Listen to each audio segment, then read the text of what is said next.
I'm doing that because you know what? A lot of times we'll just talk and there's some fun stuff gets said, so. I'm cleaning my teeth from Me all too. the chips that I ate. Me too. Okay. Oh, God. Did you read that article in the New York Post about the condo, those pencil towers? Yeah.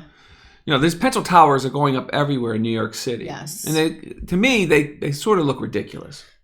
I don't know. I mean, to me, they just seem like it's a problem. They're going to be a problem. Yeah, they are very futuristic. You have this idea of the future, and I feel like these pencil towers are in there. Well, someone had an idea of the future. But it seems stable. Yeah, it's not going to work. Like, it's not something so thin. It is very windy up there. Exactly.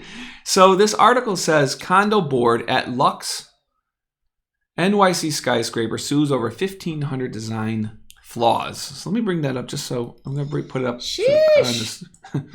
Sheesh.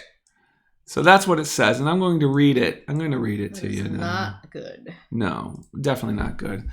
Let me read this. It says, condo board representing the residents of one of the tallest and ritziest buildings on Manhattan's Billionaires Row have sued the developers of the Ultra Lux building, alleging that over 1,500 design flaws have led to flooding, electrical explosions, oh my God, and horrible and obtrusive noise and vibration. Yeah, imagine the vibration. Yeah, the explosion. I don't know, man. Sometimes these articles get written and it's like, please, did it really explode? Maybe it did. But it says the board accused the developers of the 1,396-foot skyscraper at 432 Park Avenue for failing to properly design the building and refusing to take responsibility for issues that have endangered and inconvenienced residents, guests, and workers. The case presents one of the worst examples of sponsor malfeasance in the development of the luxury condominium in the history of New York City. Wow. Wow. Wow. I don't mean to laugh at it, but these pencil, okay, let me bring it back up. This pencil tower, they just look ridiculous. To me, they look, okay, it's a square. Yeah, no, they look that's extruded. There's no artistic expression here. I guess. I don't know, it's just like... Can you imagine being up at the top, right? An extruded... It's just an extruded square. Yeah. Imagine being at the top and feeling that thing sway. Mm. All right, let me read a little bit. But like that building, I forgot the name of it. Oh, yeah, the Citicorp? Yeah, that has a huge concrete...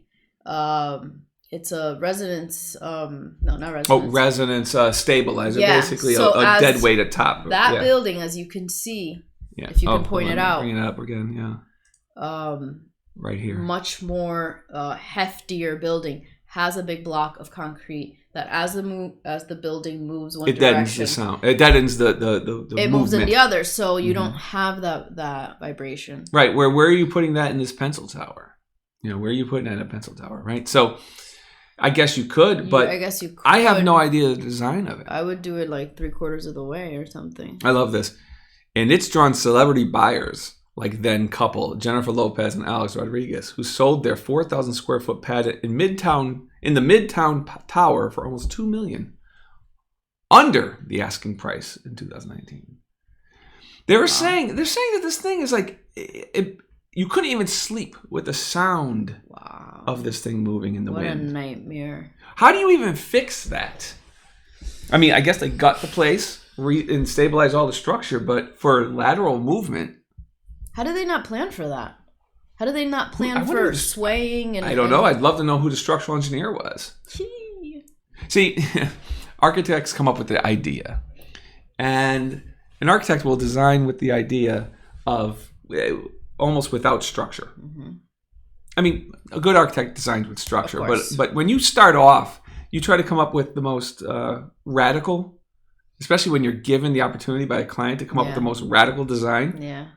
Let's wow somebody. So we come up with a design. And then you go to your structural engineer and you say, okay, structural engineers laugh at that. They're like, make it so, make it so. And the engineer looks at you and says, what the heck are you thinking? What are you? This is impossible. But nothing's impossible, and as we think. But this tower has suffered because of it.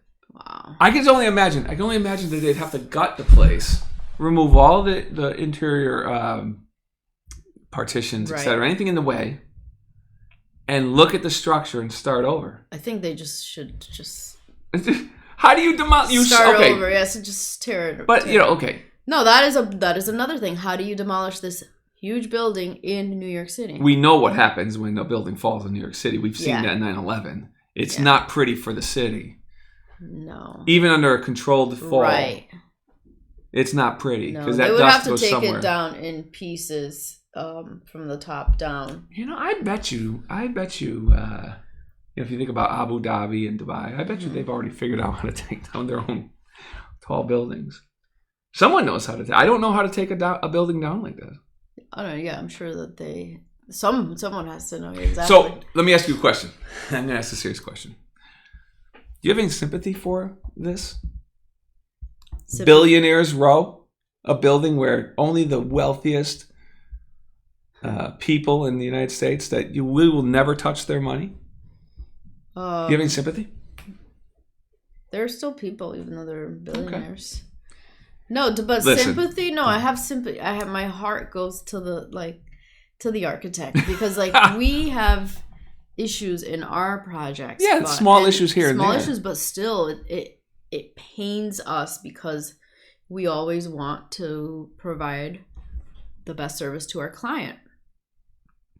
So I can't even. I don't even know what I would do if this was my job. It's like what a failure. Yeah, even though it's not the architect's fault, but it's still the architect is the leader of the team. Yeah. Well, true, except when it's developer driven. Okay. Almost always the developer is in the lead.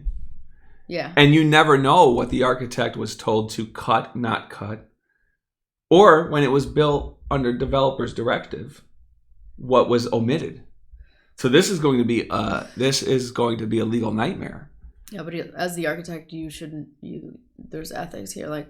Okay, here you remove this from the scope. Okay, fine, sure, but there's something in our profession called value engineering, and when that VE hits, things go wrong. Yeah. Because you're looking at the price only, even though you might protest and say that's not right. I don't know. Yeah. I don't know. Yeah. The board also alleged that the building has suffered from multiple incidents of severe flooding and widespread water damage due to what it described in the suit as poor oversight of contractors. So I'm figuring that it's just driving wind-driven rain, or even off the roof, I guess, but down the facade, guaranteed. Huh. Yeah, but I don't know. And the failure of the building sponsor to mark the locations of electrical wiring. That's just our ghost coming in. Hi, ghost. Hi, ghost. How are you? Multiple incidents of severe flooding. Okay. And the failure of the building sponsor to mark the locations of electrical wiring buried in concrete in the building has allegedly led to 2 electrical explosions in the past 3 years. Jeez. Sheesh! So they didn't mark the areas where electrical... Yeah, wiring is... No, just... Yeah. So I guess they were cutting. Just cutting away. I'm going to cut this slab. Bam! Boom. My God. God, and who knows what the voltage was of those wires they're cutting. I know. I'm sure it's not 120. Well, okay, I feel bad. I don't know what to do except for say, I'm sorry. It's I never liked these buildings. That's you. Sorry, rich people. J-Lo and them. But there it is, the Pencil Tower. I think that I think it's a great idea to come up with a new design for skyscrapers. I just don't think this is it. No, and there's, like I said, there's nothing oh, wow, look. You look at the Chrysler building. It's what a beautiful building. The Times Square, even though it's very utilitarian and it's still there's not much decor. Building. It's not like it's ornate like the Chrysler building where they really kicked that Art Deco in. You know? This is like the Twin Towers.